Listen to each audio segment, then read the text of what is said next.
Hi, everybody. My name is Jessica Almeida. I am a librarian here at UMass Law. In today's workshop, we're talking about topic selection. So the agenda for today is we're going to look at some of the major newspapers and how you can get access through the library. We're also going to look at places like Westlaw Today and Law 360, which are Westlaw and Lexis's news aggregate services. So these are some great places that you can take a look for a topic, try to get inspired by some of the current news to figure out what you want your topic to be and what you want your paper to be about. And then if I have time also, I'll probably start you off on how you can conduct a literature review, which is just finding articles on your topic. So once you have your topic, how do you go ahead and start looking for articles to support your topic? Before that, though, I would like to show you, I'm in Westlaw and I have created an account in Twin, which is called Scholarly Research for Law Students. And what this does, I'm just going to put it in the student view so you guys can see it. This is my view. There we go. And so as you can see, I have put together a whole bunch of resources, hopefully to help you write your paper. So here on the left-hand side, you can see today we're going to be talking about choosing a topic.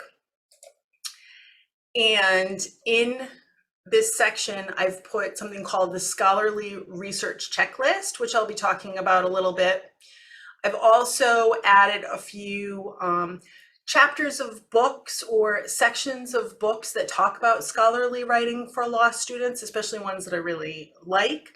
So there's 3 sections in this particular that are about topic selection. So after this presentation, if you're still feeling like, oh, I'm really having trouble selecting a topic, I suggest that you go in and you check out one of these sections and do a little bit of reading. There's also, here it says topic selection and preemption checking. This is a video through Lexis. It's great. It's about 40 minutes. It does a great job on the topic. It also talks about circuit splits, which I'm not going to cover today, but it's a great video. The only thing that is, they only talk about Lexis. So today I'm going to talk about a few other places, but it's very less Lexis specific because it's from Lexis. And the last one is just, it's just a page about terms and connectors if you're doing circuit splits or challenge legislation. And I'll probably, hopefully do a workshop specifically on that because that's a good 20-25 minutes. So, but I really wanted to focus on using newspapers, news sources to kind of inspire your topic today. Okay. Some other cool things about in here is, let's go to web links.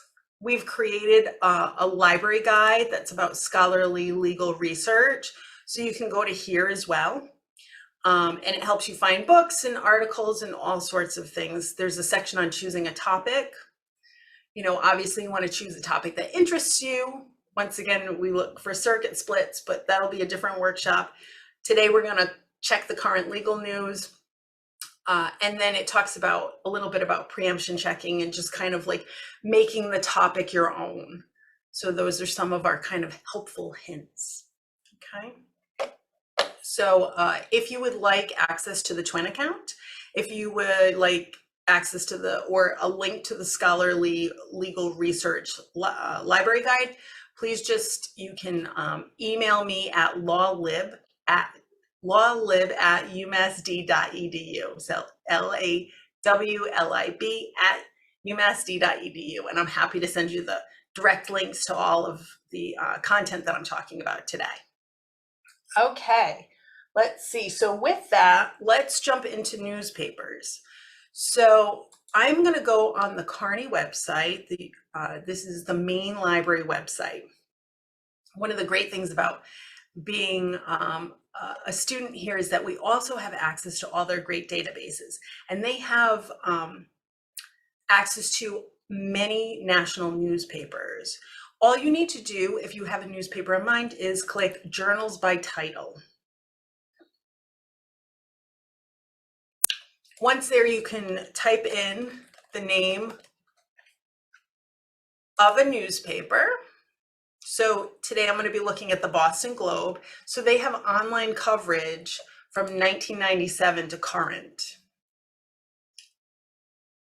And maybe I saw, let's see, that's ProQuest Central. And maybe I saw, I'm hearing all about these wind turbines that are going up in the area.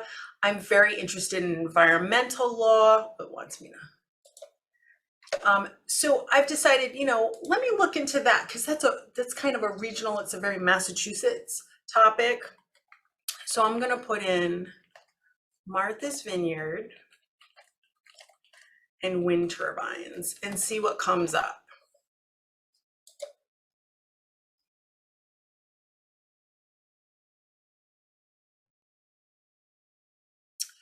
And so here, building a tower at sea, it talks about New Bedford. So that's interesting.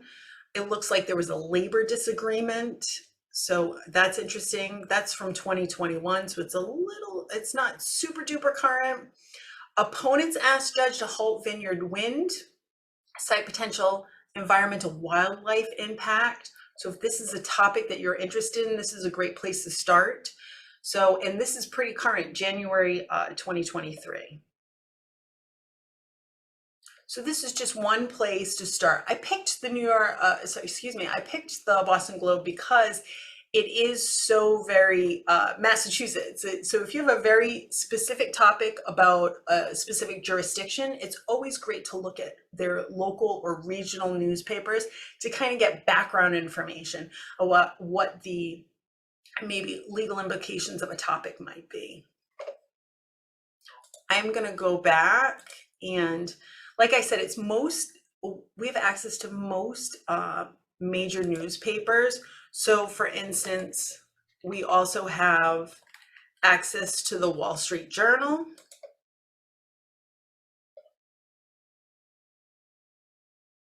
So this is available online. I'm just going to click, and coverage is from 1984 to current. And so I'm just going to pick the first database because it's 2010, and I'm looking for current topics right now. So maybe in the Wall Street Journal, I'm hearing a lot about the Supreme Court and this call for maybe ethics guidelines for the Supreme Court justices. So I put in that Supreme Court justice. Let's put in ethics, and we'll click and see what we get. So here from June 2023, so really just, very current. It looks like there's some articles here on ethics and recusing and court thinning. So this is a great place to kind of, once again, get some background information on your topic so that you can go forward. Okay. Another great place to look is that the law library has access to the New York Times. You can get your own account through us. All you have to do is send an email to lawlib@umassd.edu, and we'd be happy to make an account for you. And that's good for the next 4 years. So here, oops, there we go. Sometimes the great thing is that I will go through the New York Times. Sometimes, every other day, I'm looking at the headlines. I'm thinking, oh my gosh, that would make such an interesting paper, such an interesting law review article. Sometimes I grab topics so that I can use them when talking to students about research, because it can be really fascinating. All the different legal issues that come up throughout the United States on a daily and weekly basis. So get some really interesting topics through the New York Times. So please reach out if you'd like a subscription. So both Westlaw and Lexis also have news aggregates. So that's like just, they have like almost like an arm of their corporation that tackles the news. And so all of the legal news they will put into something like Westlaw or Lexis. So the first one I'm going to show you today is called Westlaw Today. So here I am in Westlaw. I'm going to go to Westlaw Precision.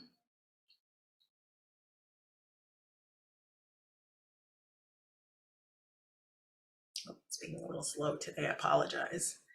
And then here where it says Westlaw Precision up on the left, you just want to click into Westlaw Today.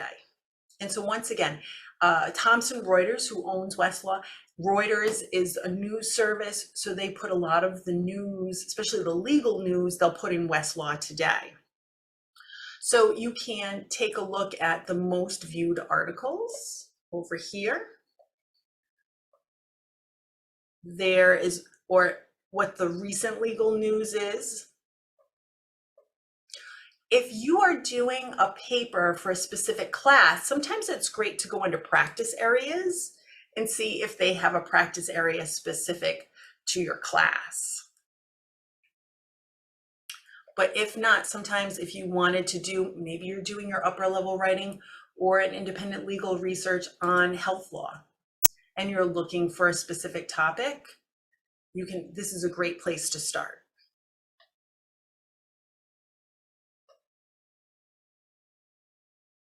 I should also mention at this point, if you ever come across an article or really anything that you're having trouble getting access to, maybe they're asking you to pay or have a subscription, please reach out to the librarians. We have interlibrary loan. We're happy to help, or sometimes it takes to contact another library and get a digital copy of whatever you need. So don't forget us when you come across those obstacles in your research. You can always contact us and we'd be happy to help.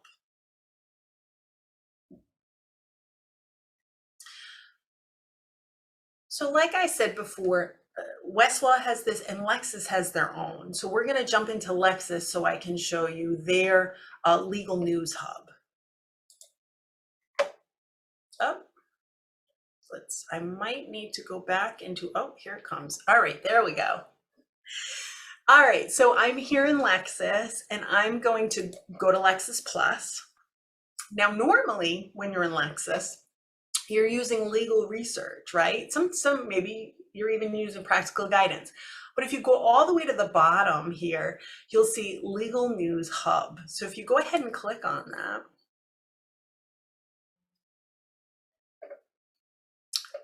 so here we go. So here in Lexis Plus, once again, similar to Westlaw Today, instead of Rutgers, they have something called Law 360, and this is where they're getting all their legal news from that they feed into Lexis Plus.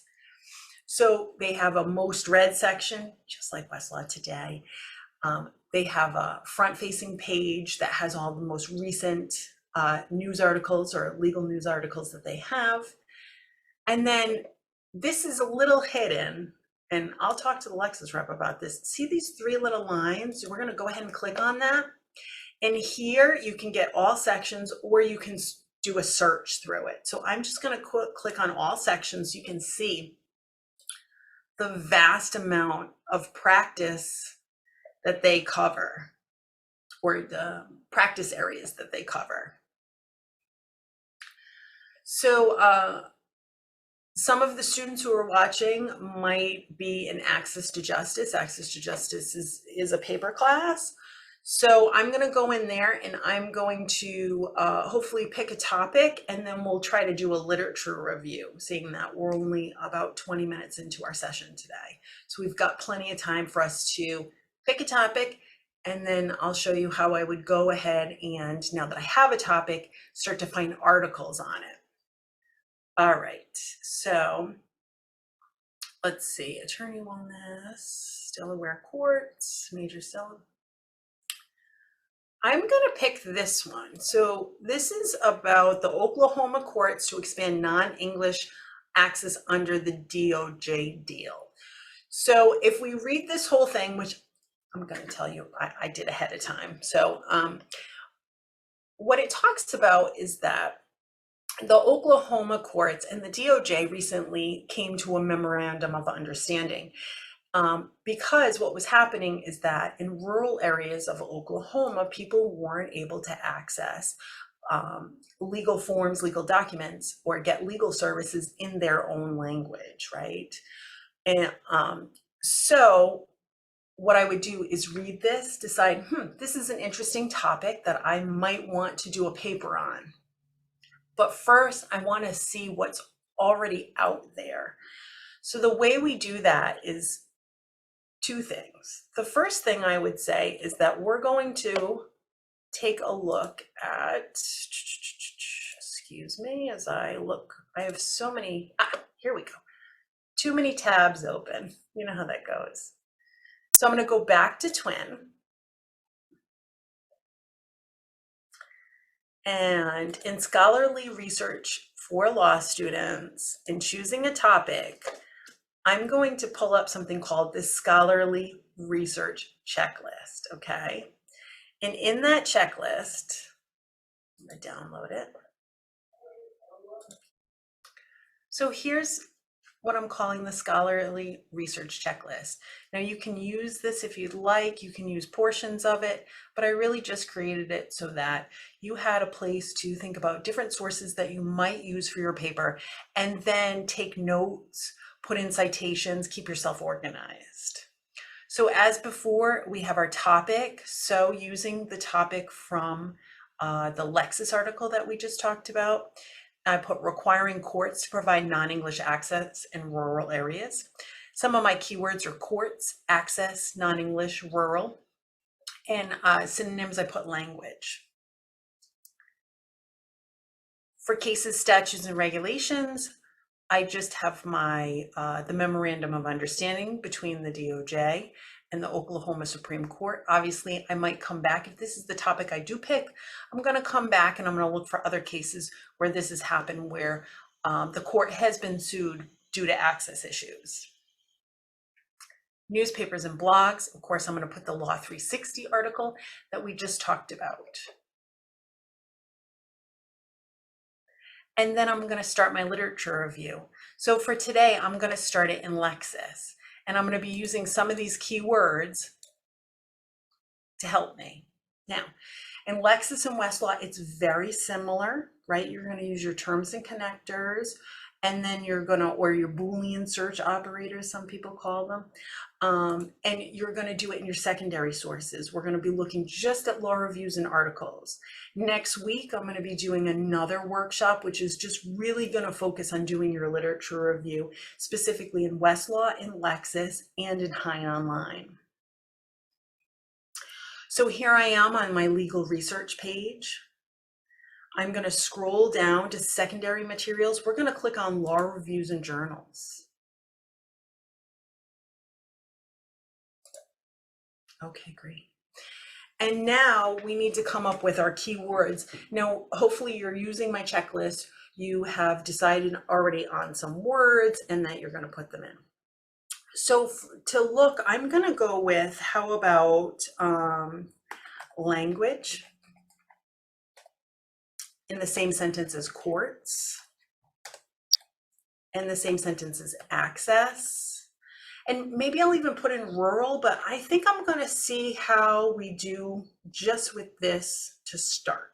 Okay, let's start with this and see what we get. If we get too many, we can always narrow our search using the filters. Okay, so let's go ahead and click on that.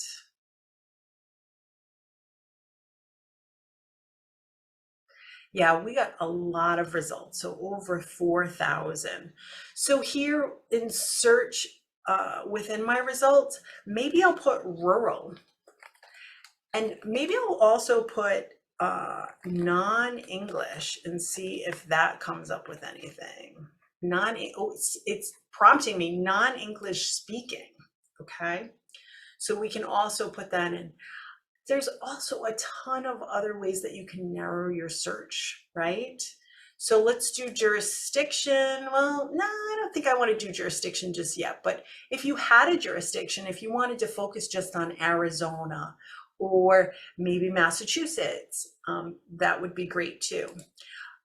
You can also do timeline. Obviously, I probably don't want some articles from 1965 to start, but what I can do is I can make this, let's say 2015, just to get us started. And I'm going to click on OK. All right. Oh, and we want to add these. So adding these. Okay. Now I have 15 results. So just by adding some extra keywords and also creating that, reducing the amount of time, it really helped us to narrow our focus. So look at this. Beyond legal deserts, access to consul for immigrations facing removal.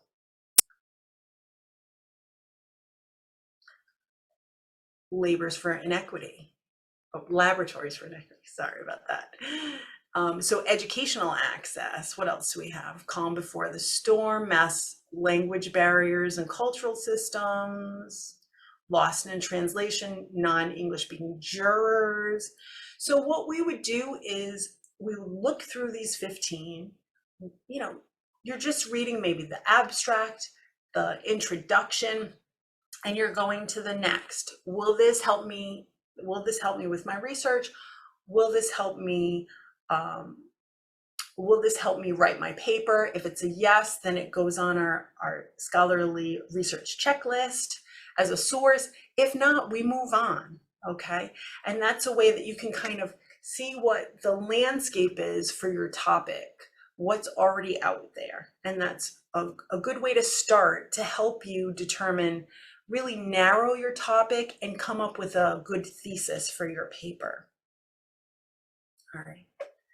So I'm going to stop there because we're already at about 30 minutes, but a few things that I just want to remind you about. If you need access to the Twin account, or you need access to the checklist, the library guide, any of the resources that I've talked about today, please reach out to lawlib@umassd.com. I'd be happy to send you a link. If you need access to the New York Times, the same thing, just send us an email. If you come across an article or a book that you were like, oh, this would be perfect for my paper, please reach out. We're happy to help you, okay? Lastly, I just want to plug the research workshops that are coming up. I'm going to be doing them on literature reviews, on finding books, on finding additional secondary sources, and then of course on footnoting. So if you are not a huge fan of the Blue Book, you might want to check out my workshop on that as well.